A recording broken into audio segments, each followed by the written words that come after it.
Assalamualaikum warahmatullahi wabarakatuh. Perkenalkan, nama saya Syara Lula Aisy dengan NIM 234821100. Di sini saya akan menjelaskan tentang patofisiologi hati, empedu, dan pankreas.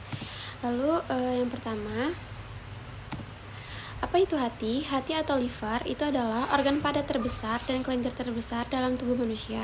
Hati terletak tepat di bawah diafragma di sisi kanan atas tubuh dan mempunyai sejumlah peran penting. Digolongkan sebagai bagian dari sistem pencernaan, peran hati itu meliputi detoksifikasi, sintesis protein, dan produksi bahan kimia yang diperlukan untuk pencernaan.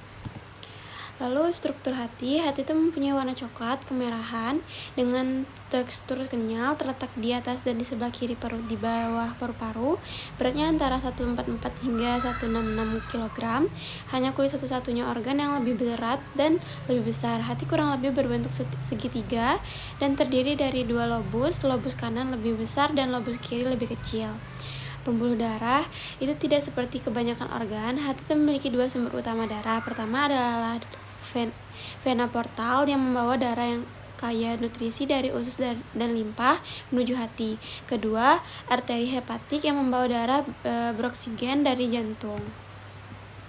Lalu ada fungsi hati. Fungsi hati utamanya itu adalah untuk membantu proses metabolisme tubuh serta menghasilkan cairan empedu yang membantu proses pencernaan dan produksi bahan kimia yang diperlukan untuk pencernaan. Lalu apa itu pankreas? Pankreas adalah salah satu organ pencernaan manusia yang memiliki ukuran sepanjang 15-20 cm dan bertekstur seperti spons atau berongga. Pankreas terletak di bagian belakang rongga perut, memanjang hingga organ limpa dan dikelilingi oleh organ pencernaan lainnya seperti usus 12 jari, usus besar, dan kantong empedu. Lalu ada struktur pankreas. Pertama itu kepala pankreas. Bagian itu terlihat menempel pada organ usus halus dengan ciri utamanya itu adalah berbentuk luas. Lalu ada yang kedua, leher pankreas. Leher pankreas itu berukuran sekitar 2,5 cm. Letak dari leher pankreas ini di antara kepala serta badan pankreas. Lalu ada badan pankreas. Itu struktur yang berada di antara leher serta ekor pankreas. Bagian itu menjadi yang paling penting pada organ pankreas. Lalu ada ekor pankreas, itu merupakan bagian runcing yang terletak di bagian perut sebelah kiri. Bagian itu menjadi struktur terakhir pada organ pankreas. Lalu ada saluran pankreas, itu terletak sebagai saluran empedu yang bermuara di usus 12 jari. Saluran ini itu dapat mengeluarkan enzim dan pankreas dan bermanfaat untuk membantu sistem pencernaan. Lalu ada fungsi pankreas itu untuk menghasilkan enzim pencernaan yang akan dibawa menuju usus halus dan saluran cerna lainnya untuk membantu memecah dan mengolah makanan. Fungsinya itu ada fungsi eksokrin dan endokrin. Lalu apa itu kantong empedu? Kantong empedu adalah organ kecil berbentuk buah pir yang menyimpan dan melepaskan empedu. Empedu adalah cairan yang diproduksi hati yang membantu mencerna lemak dalam makanan yang dimakan.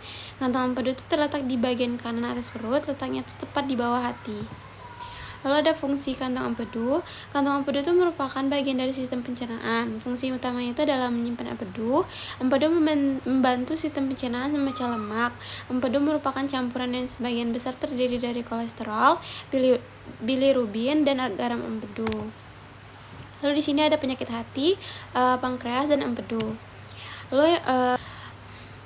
Lalu di sini ada kanker hati. Kanker hati itu adalah kanker yang berasal dari sel-sel dalam organ hati. Kanker ini tuh bisa berasal dari sel hati atau dari penyebaran sel kanker dari organ lain seperti usus, kulit, atau payudara. Hati itu memiliki banyak fungsi penting bagi tubuh. Di antaranya itu membantu proses pencernaan makanan, mengontrol pembekuan darah, serta membersihkan darah dari racun dan zat berbahaya seperti alkohol. Lalu jenis kanker hati itu ada kanker hati primer. Kanker hati primer itu adalah kanker yang memang bermula di hati. Lalu ada kanker hati sekunder. Kanker hati sekunder itu kanker yang tumbuh di organ lain kemudian menyebar ke hati. Kanker dari organ lain yang paling sering menyebar ke hati itu adalah kanker lambung, kanker usus besar, kanker paru-paru, kanker kulit, dan kanker payudara. Lalu di sini ada gejala dan komplikasi kanker hati. Yang pertama itu penurunan nafsu makan, sering kembung, mual atau muntah, berat badan turun drastis, cepat lelah, mudah memar, kulit dan mata menguning, penyakit kuning, dan perut membengkak. Lalu ada penyebab dan faktor resikonya. Kanker hati itu terjadi ketika sel-sel di hati mengalami perubahan atau mutasi sehingga sel tersebut tuh tumbuh tidak abnormal dan tidak terkendali. Belum diketahui secara pasti penyebab terjadinya mutasi sel tersebut, namun ada beberapa kondisi yang dapat meningkatkan risiko seperti seperti terkena kanker hati, yaitu menderita hepatitis B atau hepatitis C dalam jangka panjang atau kronis, itu mengonsumsi minuman beralkohol secara berlebihan dan menderita perlamakan hati, dan sirosis hati, menderita penyakit hati bawaan seperti penyakit Wilson. Lalu ada penyakit pankreas, itu pankreatitis. Pankreatitis adalah peredaran yang terjadi pada organ pankreas. Pankreatitis itu menyebabkan organ pankreas tidak dapat berfungsi secara optimal, di mana pankreas dalam tubuh itu memiliki tugas yang menyalurkan hormon insulin dan glukagon ke dalam darah serta memproduksi enzim-enzim pencernaan. Lalu ada jenis pankreatitis, itu pankreatitis kronis dan pankreatitis akut. Lalu ada penyebab pankreatitis. Penyebab pankreatitis itu cenderung beragam, namun kondisi yang sering kali menyebabkan pankreatitis itu adalah batu empedu dan konsumsi minuman beralkohol berlebihan.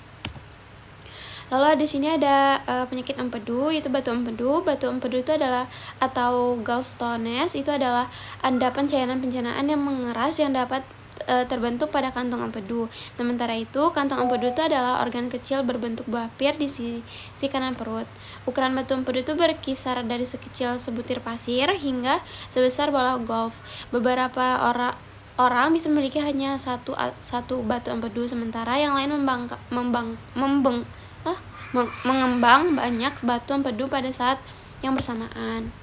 Lalu penyebab batu empedu yaitu empedu mengandung terlalu banyak bilirubin. Empedu mengandung terlalu banyak bilirubin. Lalu ada kantong empedu tidak bisa mengosongkan dengan baik.